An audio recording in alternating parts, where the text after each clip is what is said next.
It's 7 o'clock. I'm Dermot Monahan, and this is a Sky News Tonight question and answer programme as teachers in England and Wales vote to go on strike.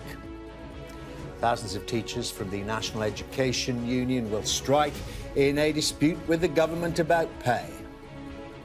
We want to find a resolution to this dispute, but that resolution has to be on the basis of new money to pay teachers and support staff what they are worth. Industrial action will begin in February. More than 23,000 schools in England and Wales are expected to be affected as the government calls the decision deeply disappointing. We all know that during the pandemic they have had a lot of disruption to their education, and we're still trying to catch up from that. So it is deeply disappointing. And throughout the next hour, we'll be answering as many of your questions as we can live with a panel of experts as we look at how children, teachers and schools are all going to be affected by the strikes and what the government is planning to do about it.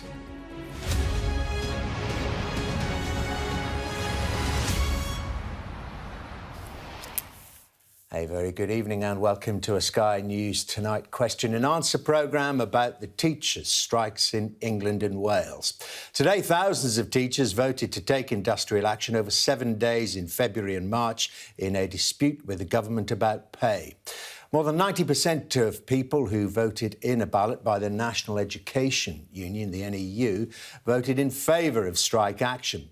But a separate ballot by the National Association of Head Teachers did not meet the legal threshold for turnout. And tonight we'll try to answer your questions about the strikes with our experts who are going to join me in the studio in a few minutes' time. And before we speak to them, let's hear from the General Secretary of the National Education Union, Mary Bousted, as she announced the industrial action. We will continue to seek to negotiate anytime, any place, anywhere. We want to find a resolution to this dispute, but that resolution has to be on the basis of new money to pay teachers and support staff what they are worth.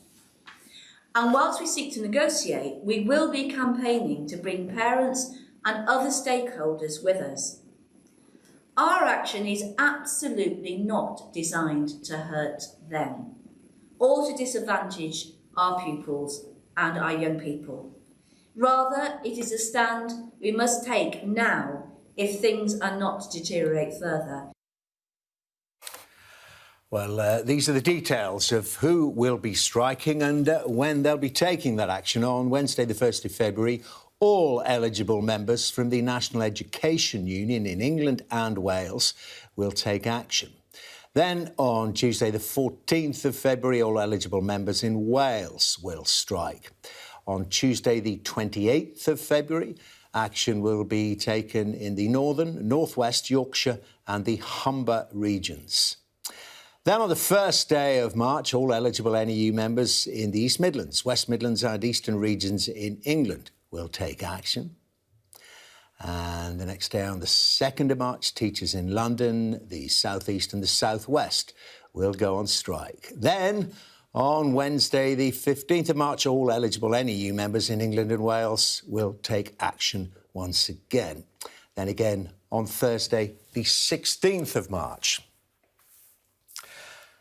So a variety of national and regional actions taking place there. Well, let me introduce today's panel who will be answering your questions. You've been sending them in to us all day. We have the founder of the Oasis Academies Trust, which represents more than 52 schools. He's Steve Chalk.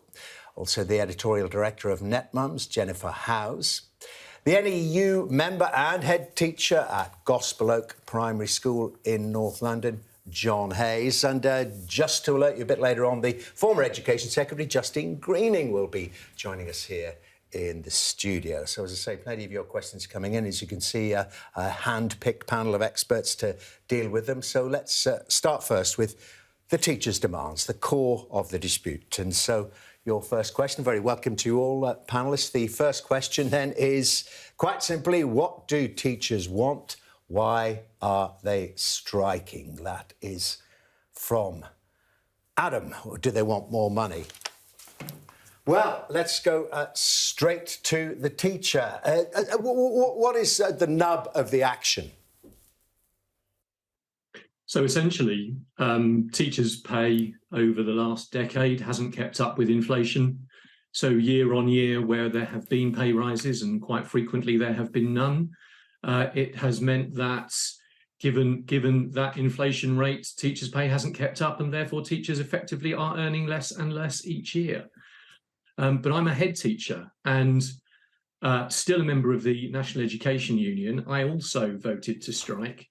And my biggest concern around all of this is, much as the teachers deserve that pay rise, and we have given them the pay rise that they have been awarded this year, school budgets haven't been compensated and we haven't been able to keep up. And so the stress on the system right now is totally unsustainable.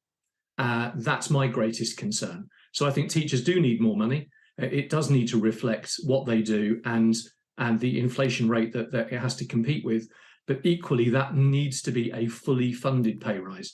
And that's really, really important. And fully funded is a very important part of that, isn't it, Steve Chalk? Because if it's not fully funded, then any change in pay, any increase in pay comes out of the school's budget, doesn't it? Absolutely. So I, as you've said, am responsible for 52 schools. I founded a charity called Oasis, and besides anything else, we run schools. So you might expect me to take a view that says at all costs, you know, this is a terrible thing and this action is wrong. I don't feel that at all. I very much agree with what John has said. Over the 20 years that Oasis has been running schools, I have seen the funding dribble away from education. I've seen classes stripped of the learning assistants that provide the individual care to kids. I've seen them stripped of the resources to produce a wider curriculum. I've seen more and more of a straitjacket arrive around kids that doesn't cater for all their needs because there's not the funding there to do it. And someone has to stand up and say that this is wrong. So it's going to be very disruptive. I'm not a member of any teaching union, but I totally understand why those who find themselves in this position, in the end, need to stand up and say this cannot carry on. I think the point about a fully funded pay rise is important because perhaps John didn't point out as precisely as I would.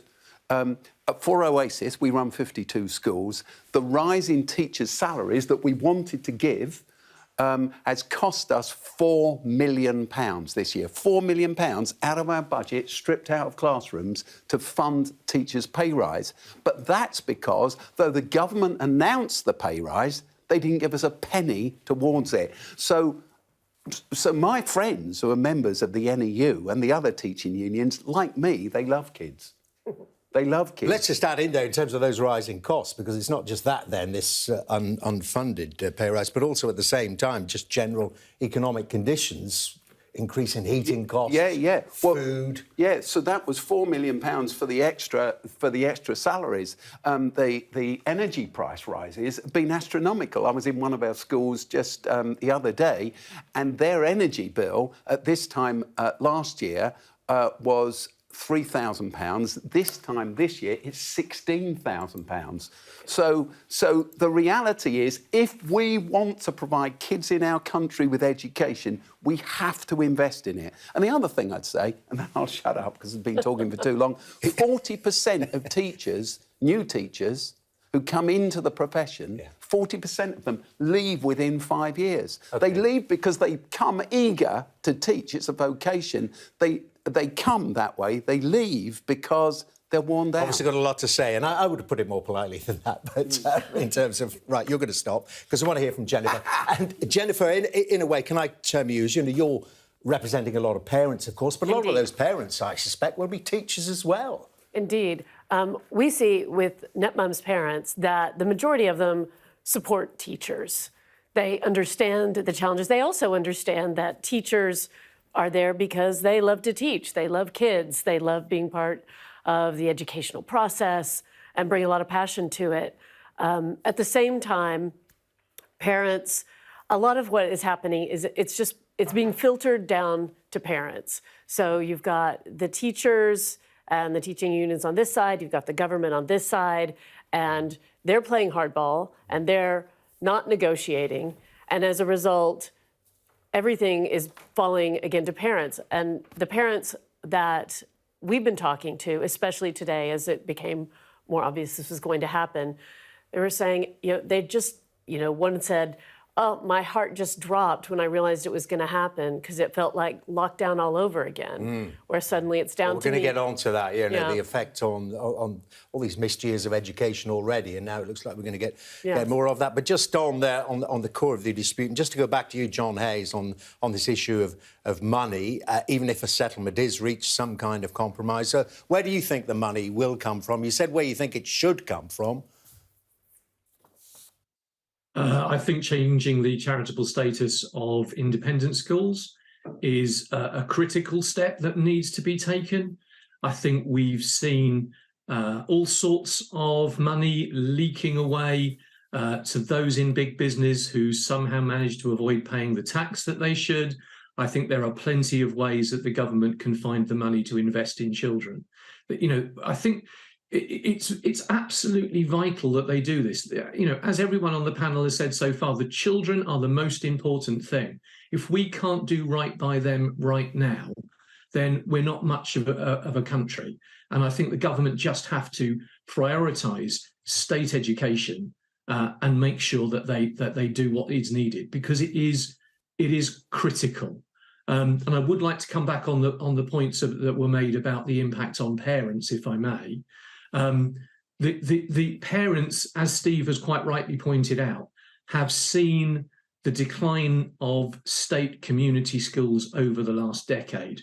It's happened slowly. They may not have noticed, but if they look now at the staffing levels in their children's schools, as opposed to that which they were, say, 10 years ago, they will then see what's happening in our schools. They will see that there are fewer teaching assistants, that children with special educational needs have fewer opportunities, there are less resources available to them. All of this is damaging the kids who are in our schools right now. And that has to be our priority. But of course, missed days, I mean, as Jennifer was pointing out there, John, more missed days, more disrupted teaching, then does affect those kids. It can't not. Totally. Don't get me wrong. We shouldn't have to do this. We shouldn't be in this position where we've been asking and begging and campaigning for decades. We shouldn't have to be in the position of saying this is the last resort, because strike action should be the last resort, and it is. This is us saying you've got to correct this for children right now. There's kind of a direct parallel, isn't there, with what we're hearing from so many people working in the NHS. Different situations, of course, but then some harm to those that they care for and nurture. Can I just ask you, we've got two specific questions here, and maybe between you, John and Steve, you can answer this. Steve, what about school support staff? Will teaching assistants join the strike? I mean, they're just so important in all schools now. Do we know, are they going to join the action? Well, I defer to John on the technicalities of this, but the point I would make is, teaching assistants are really important to education, and their salaries, their wages are so low. We have so many teaching assistants in schools that enable the child who learns differently, who needs individual attention. They're essential to the system, but their salaries are, for many of them, are below £20,000. And if you're trying, for instance, to live in the city I live in, London... the responsibility. The responsibility is huge. The responsibility... Actually, the point that John didn't make is not only have the resources drained away from education over the last decade, but the responsibilities have risen and risen and risen and risen. So you're asking more of less people, and yet these people are on low salaries, they're struggling to live. We find a lot of our teachers, one of the things we do is we run food banks, and we find a lot of, for our families, because we work in poor communities, but we find more and more of our lower paid staff using the food banks. That's what we've got to address. And as I say, parallels then with what we're hearing from the NHS. So, John, just the specifics of that. Teaching assistants, school support staff, to your knowledge, are they joining in the actions as well? I don't think they've been balloted to take the same specific action that NEU members have. We know that some other unions haven't been able to meet the government's very, very restrictive thresholds for taking strike action. But I think if we do see picket lines outside schools, then I would not be surprised if trade union members who are support staff may well refuse to cross those picket lines, and that's going to be a real tension. And I would absolutely understand if they refuse to do so. They are, as Steve said, they are absolutely vital. They are some of the lowest paid people in our schools. And without them, we just can't function. And, you know, as I said, in terms of job loss, when the pay rises aren't fully funded, at my own school, 18 months ago, we lost the equivalent of 8 members of support staff because I couldn't pay for them. The knock-on effect that's had on the children, on the staff who remain, with increasing issues, yes, that have arisen from the pandemic. We've also seen an explosion of special educational needs across the country, particularly in early years. It is those support staff who are often absolutely vital in making sure that the provision is right for those kids. And we don't have enough of them. We can't afford them. If at some point in the future their unions ballot them to take a strike action, I would be fully supportive of that. OK, listen, we're going to take a short break now. Thank you all very much indeed for your contributions so far. When we come back, we're going to look at, well, the government side of the equation. What's their negotiating position? What are they going to do about these strikes? We'll be tapping into the expertise of the former Education Secretary, no less, Justine Greening.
Dowd, and I'm Sky's Midlands correspondent. We can reveal that the driver who hit Harry Dunn is 42-year-old Anne Sakoulas. Just met the president and we never thought we'd get this far. This is what they're up against, is back-breaking work. Water levels are dropping, but no one knows what impact further rain will have. What would you do if this place wasn't open? We take you to the heart of the stories that shape our world. It's really scary. In this community, I'm told that everybody knows someone affected by COVID. Change seems tantalisingly close in this corner of the UK. This is my patch, my specialism. It's also my home.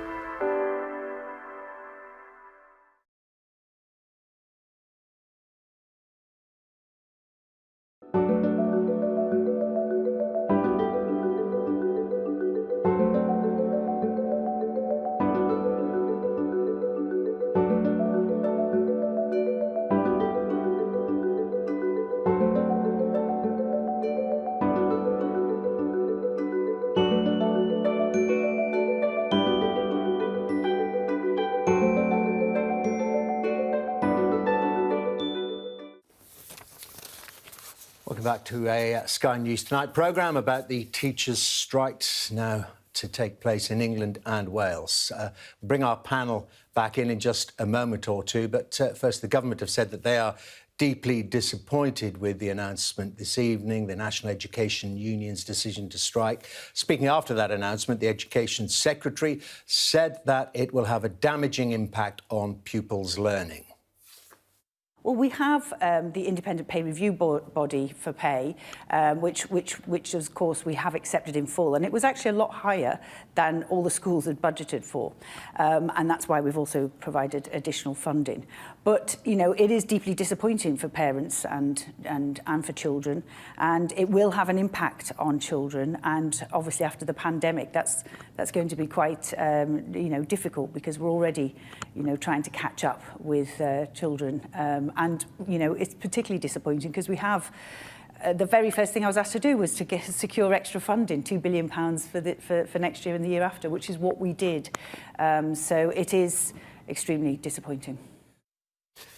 Education Secretary there, Gillian Keegan. Well, let's bring our panel back in for today's programme, and we're going to take more questions on there about the government's position in particular. We've got the founder of the Oasis Academies Trust, Steve Chalk, still here, the editorial director of Netmums, Jennifer Howes, and the NEU member and head teacher at Gospel Oak Primary School in North London, John Hales. Now, also joining us for this segment, the former Education Secretary, Justine Greening is also here. Very good to see you, Justine Greening. So one of your successors, quite a few down the line now. quite a few changes of position, have there, over those intervening years.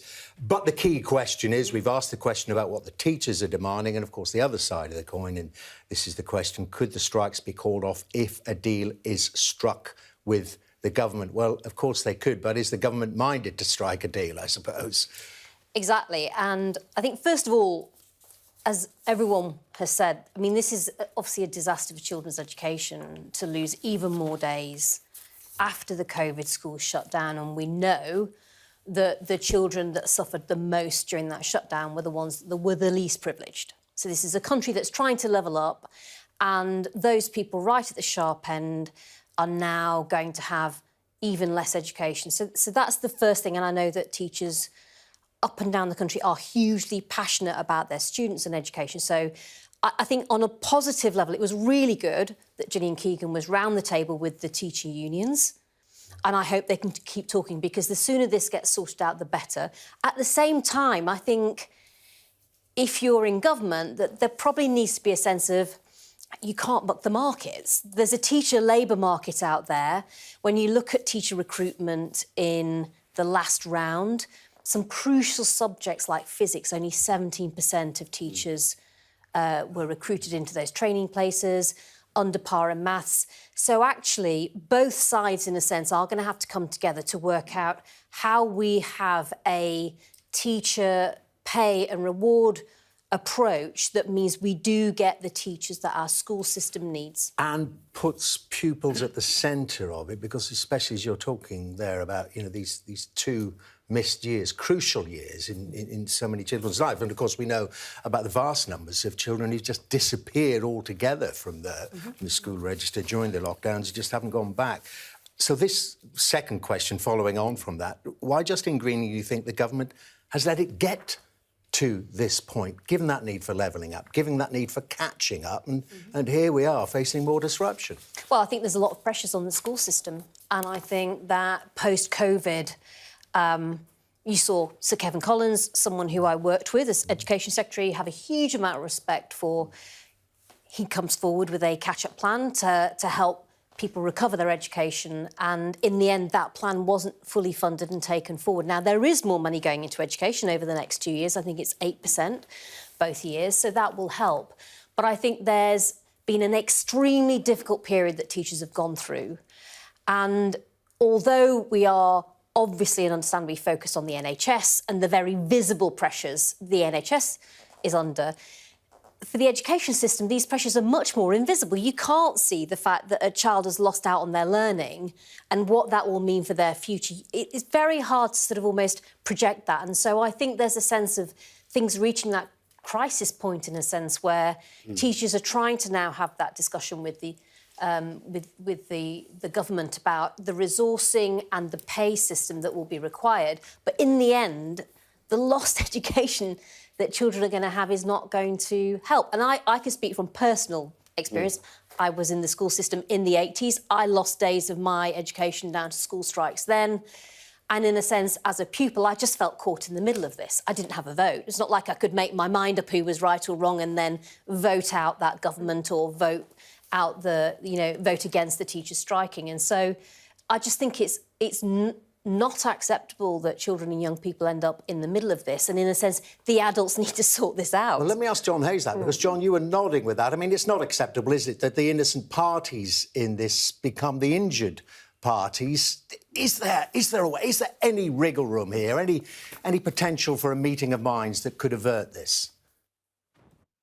Well, I think we've already heard from Mary Bousted that the NEU leadership is ready to negotiate as soon as the government is ready to negotiate. But I would totally agree. We shouldn't be going on strike. Absolutely not. We shouldn't have to do that. We now have to do that because it's the only way that we're being taken seriously. This item would not be on this evening on your news coverage had the NEU not voted to go on strike. We wouldn't be talking about it. School funding is incredibly technical, incredibly detailed, and it's only when we do things like this that we're taken notice of. I think somebody commented, I think it was Justine who commented that this is the biggest disaster for children's education. I would argue that the current government is the biggest disaster for children's education right now. We have been campaigning on this well before the pandemic.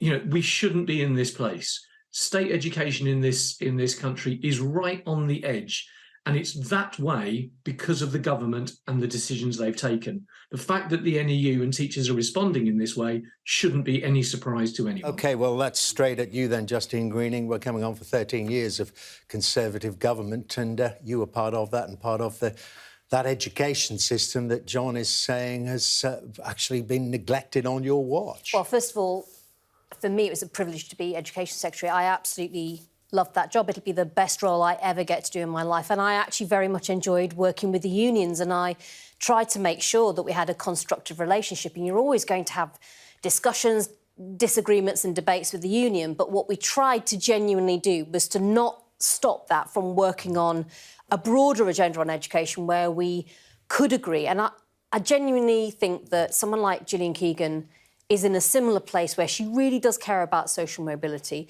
I think the key now is for a discussion on pay to take place. That needs to be resolved one way or another.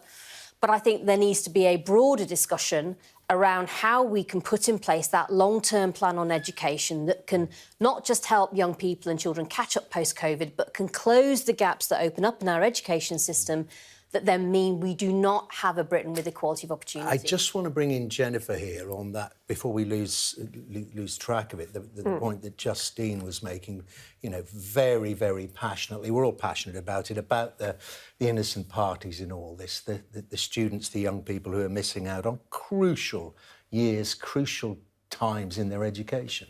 Absolutely. I know people who this year, their children are doing GCSEs, and it's going to be the first post-COVID fully marked. They're expecting grades to go down. And now these parents are like, oh, no, what's going to happen specifically with my own child's education? I think we're aware, vulnerable children, send children, all those things. But also, I think it is exactly what Justine's saying, that these strikes and the inability for everyone to kind of come together and get something done will affect these children right now. It will affect their education for years to come, you could say the next decade or so. But also, there's a knock-on effect overall. It's going to affect the economy. Parents that have to stay home and sort out everything, try to teach their children at home. We know women are going to be particularly affected because they're the ones that tend to stay home. Will they get paid time off to look after their children during this time? It's going to affect all the things that are really important for us to focus on right Justine now. Greening, just while you're still with us, we've got a question on that, and thank you very much indeed for raising it, Jennifer. A question asking what impact would pay rises have on the UK's economy? And of course, the strike action itself has that effect that Jennifer was describing, and that so many other industries and areas of economic activity have a knock-on effect because people actually can't go into work because they've got to care for their children. But in terms of, and they're quite similar problems for different reasons that your administration, the administration you were part of, was struggling with, is that, limited amount of money around. The whole of government has to be looked at here, the whole of government spending What impact would pay rises for teachers have on the UK's economy? Would it be inflationary? Would it lead to higher deficits? I think if you talk to economists, they will say if you're adding costs into a supply chain and production, then of course pay going up will feed through. I think when it comes to public sector pay, there's far less of a case to be made that pay will directly flow through into inflation. I think there's a genuine question, which is why the pay review is important, around what is the market? How are we going to make sure there's a competitive reward structure for teachers so that we have the level of teachers that we need? And that is just a question of fact and reality. And of course, that's what the pay review boards are there to do. I think the challenge that the government's also got is that, as a Secretary of State, you write your letter to the pay review board to say, here are the issues that I can see. Maybe there's more of a focus on recruitment. Maybe there's a focus on retention. Sometimes your more focus, as the government, I think, has been on new teachers and making sure that that's a competitive pay to come in. Other times you may be looking further up the scale and it's about school leadership. But the bottom line is, I think the challenge this year is that because of the inflation impact, all of that analysis work that was done in the DfE at the time that those letters were being written, and then the pay review board themselves, it's kind of been overtaken by the economics of the situation. So what we now need, I think, is for everyone to recognise that we have actually got a pretty good process for looking at pay and understanding whether it works in the market. But actually, the economy has just shifted quite significantly. And so the sooner people can get round the table, work out how to get through this for our children and young people, the better. Could I ask a question? Go on. Can I ask a question? So, because some of this is about short-term economics, isn't it? The long-term impact of this, the long-term economics, is, as Kevin Collins, who I know and work with as well, said, unless you invest in these kids, the long tail of that underinvestment is going to be massive.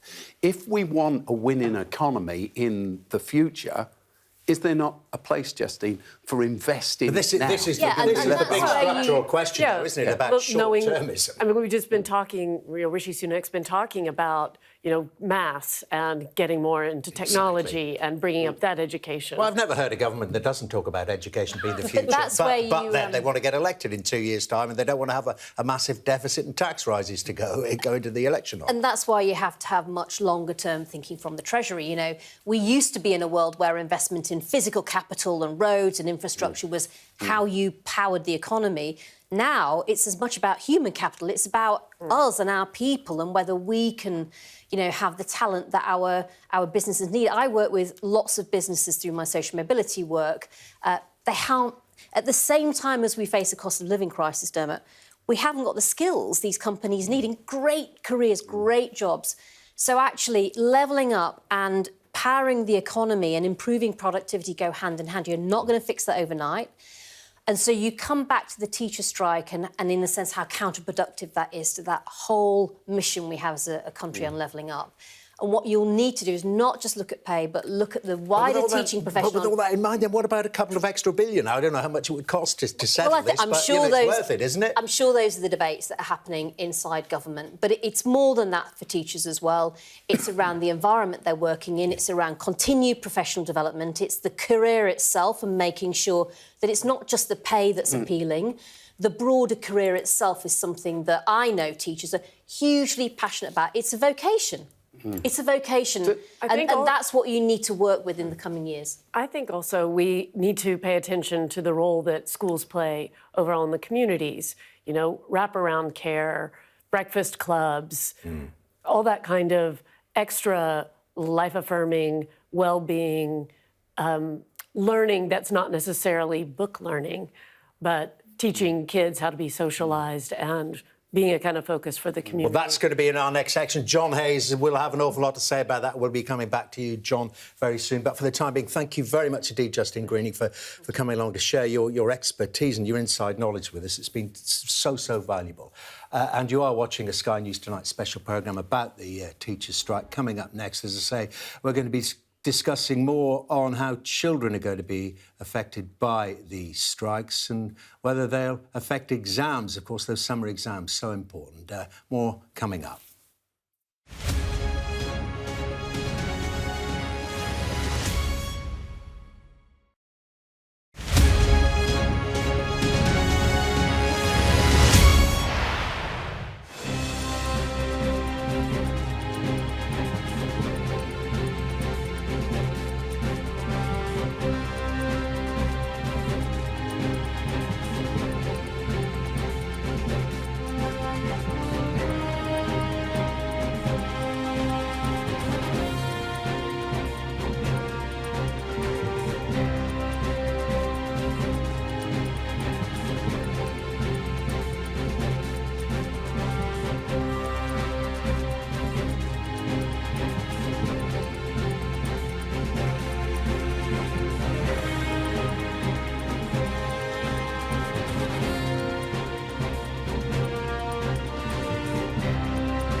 Well, welcome back to the Sky News Tonight question and answer programme about the teachers' strike coming up in England and Wales, or strikes, I should say. Let's bring back in our panel for today's programme, and then we'll get to some more of your questions about the strikes will affect, in particular, children. We got the founder of the Oasis Academies Trust, Steve Chalk, also joined by the editorial director of NetMums, Jennifer Howes, and the NEU member and head teacher at Gospel Oak Primary School, John Hayes, joins us from Hertfordshire. So, as I say, this section we're going to concentrate on the effect on children. But to start it off, let's just get a sense of the scale of it. And this question is just what type of schools will be affected, from Gina and Johnny. Well, certainly, let's start with what you know. John, certainly your school. Yeah, most certainly. I think it's any school where NEU members are working. I think all NEU members are covered by the strike action.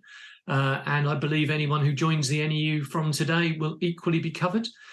So I think it's going to be very, very widespread. Well, Steve Chalk, you can talk, as we say, you know, with plenty of schools for you to look after. All your schools presumably will be affected. You all have NEU members. Yeah, all of our schools will be affected by this. That doesn't mean all of our schools will shut, by the way. And I think a really key part of this, as I'm sure John will say, there is no NEU worker, a staff worker, who will be striking who isn't concerned about the kids. And because these days out, the withdrawal of Labour doesn't start until next month and we've got all the dates, there'd be lots, just as there has been in the past, lots and lots and lots of planning. You've got to remember that here I am as the leader of this schools network, and I'm employing, if you like, it's a charity, not just me, employing these people. But they're my friends, they're my colleagues. Well, that's the question I've got, we Steve. work together. Is there a danger here of this because the NEU have voted to go on strike, but not the NES-UWT or the NEHT? You're going to have picket lines. You may have some members, your friends and colleagues, crossing those picket lines. But everybody understands the same thing. So in the past, when there's been these actions, the teams that have been striking have sat down with everybody else, as they will do from tomorrow morning onwards, and they'll think through, so how do we keep this school open if we possibly can? How do we rearrange the curriculum, bring groups together, perhaps show them films related to their curriculum and their subjects? We will work as hard as we can to keep all of our schools open, and I know the NEU members will help us do that because of Jennifer's point. Yeah. Schools are not just about geography, maths, history, etc. They're about meals, they're about socialisation, they're about emotional support, and they're also about supporting parents, hard-working and underpaid parents, in our case, so they can go out. Just let me ask John, go back to John, come to you in a moment or two, Jennifer. I know you've got some really important points to make, but just, John, on that, in terms of how operational your school will be, are you making any preparations for it, or are you, as an NEU member yourself, you're just going to close it down entirely? No, we'll have to look at the advice that we get, and I've no doubt the leadership of the NEU will be issuing lots of that for NEU leader members very soon, so that we understand what we're going to do. I think one of the things that we had to consider, many years ago, and the last time we took strike action, was health and safety issues. So dependent on the number of teachers who are out on strike, it may be that it's just not safe to keep the school open because you can't necessarily limit the children who are going to come in. So you have to make a decision based on keeping people safe, keeping children safe. So there will be a lot of preparation, a lot of discussion and planning between now and the first of those strike days.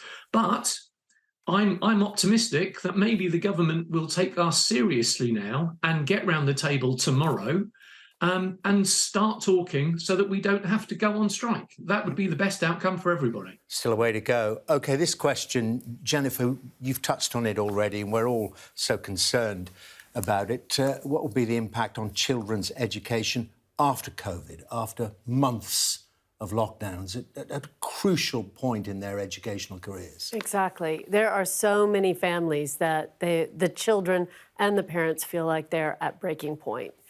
And that here we go again. It's all, suddenly we might be with these strikes, putting basically parents and children back into lockdown, but everybody else is, still going to work or whatever, but they're having to really, take on the education, not be able to go into work, really trying to manage it all, losing money themselves if they can't get paid time off to look after their children. And I think also it was very interesting. We were polling our community today at NetMoms. 25% are worried about the mental health effects of themselves as parents. I think, there's a whole constellation of issues. It's education, it's the mental health of children, because there are a lot of children still trying to bounce back educationally and emotionally. Learning how to be more socialized and learning how to be at school.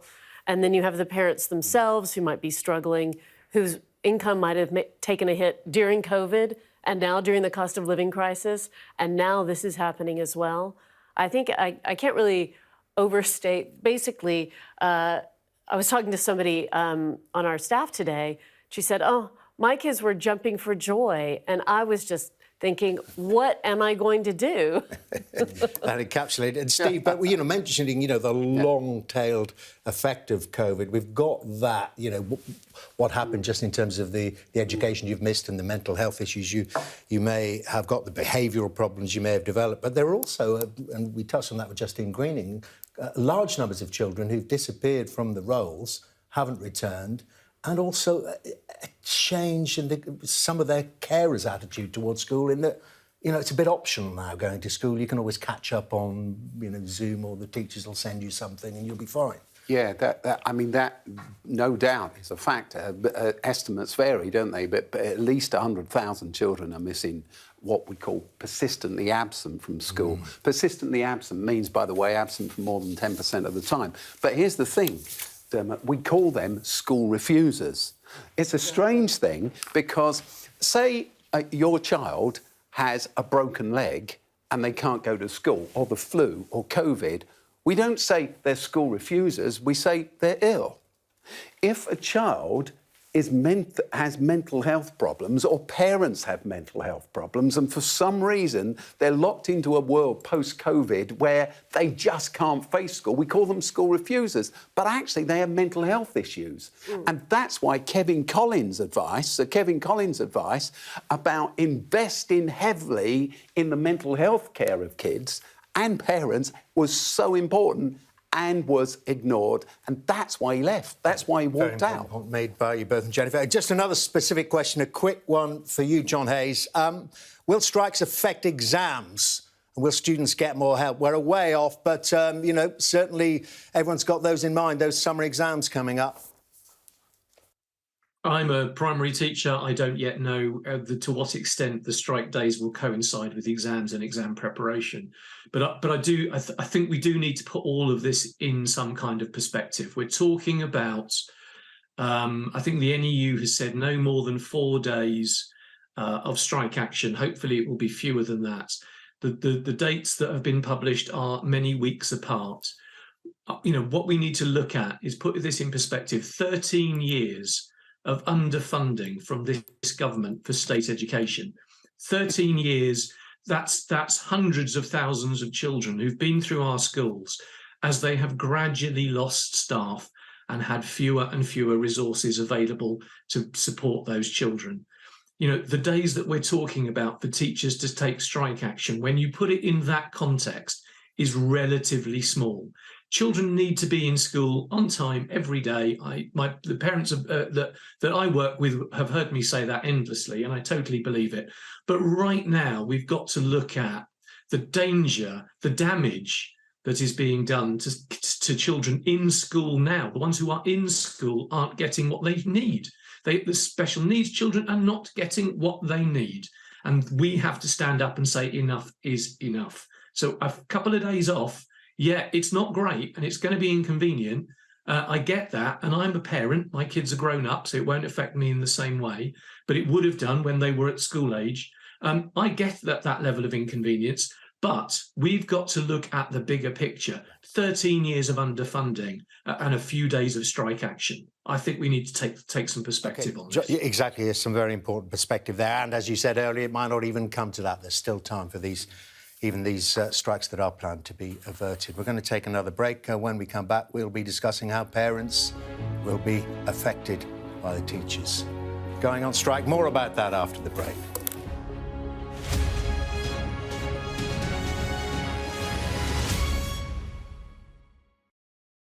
Well, I came out as trans when I was 18. That was about 5 years ago now. I'm 23 now. I had a really positive experience. All of my friends and family were really, really supportive. I have to admit, though, I often joke that the hardest thing about being trans is the admin. and I think there's a lot of truth to that. It's been one of the biggest barriers, one of the biggest hurdles for me. I've been able to update things like my passport, my driving license, etc., to reflect my name and my gender. The one thing that I've not been able to do is update my birth certificate, and that's because that requires one of these gender recognition certificates in order to do that. That's all a gender recognition certificate does, actually. It allows you to update your birth certificate, and that means that if you're getting married, you can make sure that the marriage is being recorded with you in your correct gender. It means also that if you pass away, that you can have dignity in death by ensuring that the death certificate is recorded correctly. Now, I've not been able to get that certificate because I've been on the waiting list for the NHS gender identity clinics for that medical diagnosis for coming up for 5 years now. I've not had an initial appointment yet. I'm still waiting. I don't know when that's going to be.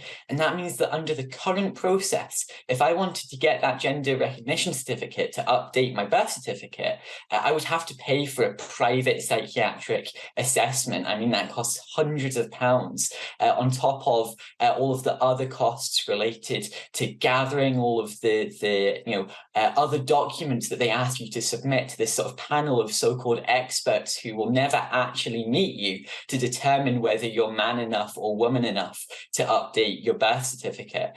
So that's been a real barrier to me. And so I was really, really excited and really happy that the bill in Scotland that we've been campaigning on for so long finally passed back in December to make that process just a little bit easier. I'm Inzamam Rashid and I'm Sky's North of England correspondent, telling stories from this culturally rich region I call home.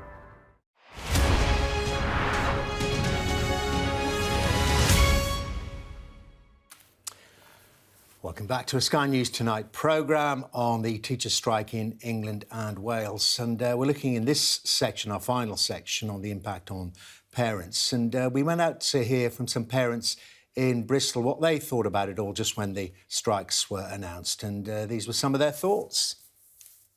To be honest, I support where they're coming from. I think they're massively underpaid. I think they do an amazing job. And if they're not paid and then they end up leaving, then we're going to have less teachers overall. It'd probably take a bit more planning than just suddenly close, because then there's going to obviously need to do homeschooling, look after the kids. We've got work to think about. So I don't know, mixed. Yeah, I think they probably need to be paid more, but I don't know if strike action's the way ahead. Well, a couple of thoughts then. Well, let's talk to our panel again. You know them all by now. So I want to ask you about that, Jennifer, from Mumsnet. You're polling... scrambling my brains. The polling you've done there, generally supportive of the teachers? Yes. Our community, they know how hard teachers work.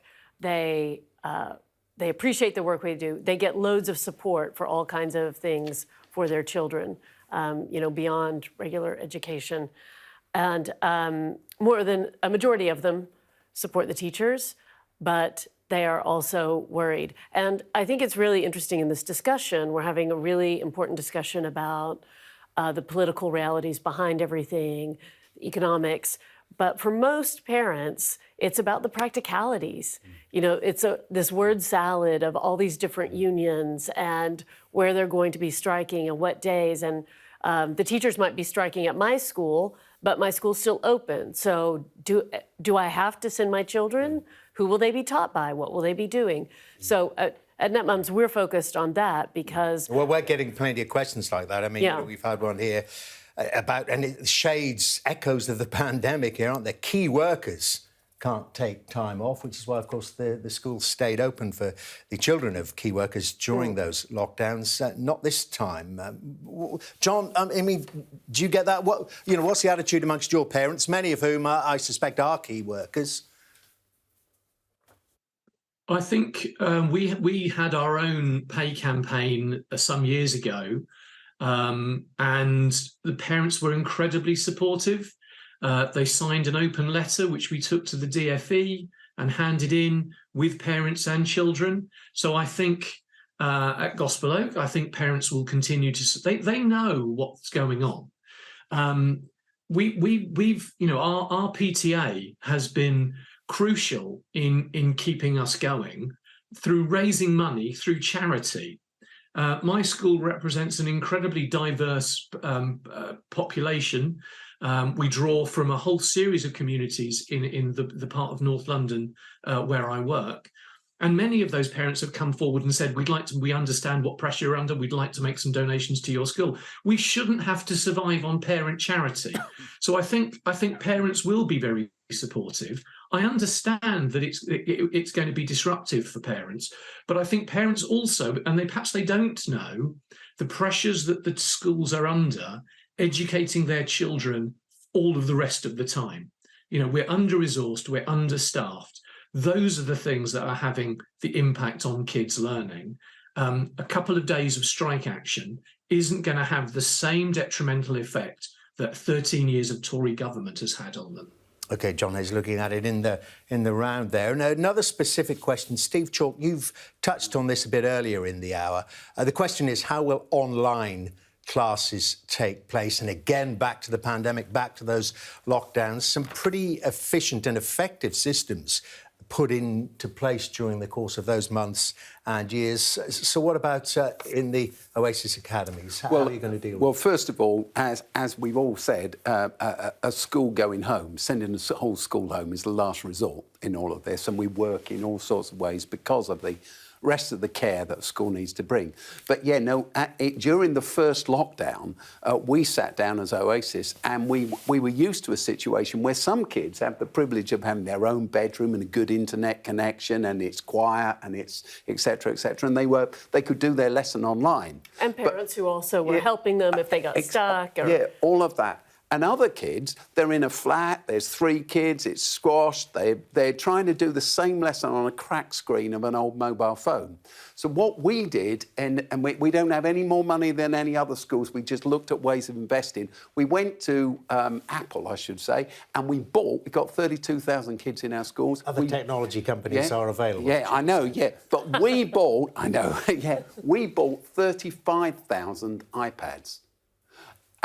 They said it was the biggest order ever put together. But, you see, what we wanted to ensure was that every child could learn on the same device, so our lessons were put together for those devices. How did you afford that? We just invested the money that we would be spending over the next 3 years. We brought it forward, so it didn't cost us more. But the iPad has also created a great connection with the family, so they can ask us questions, etc.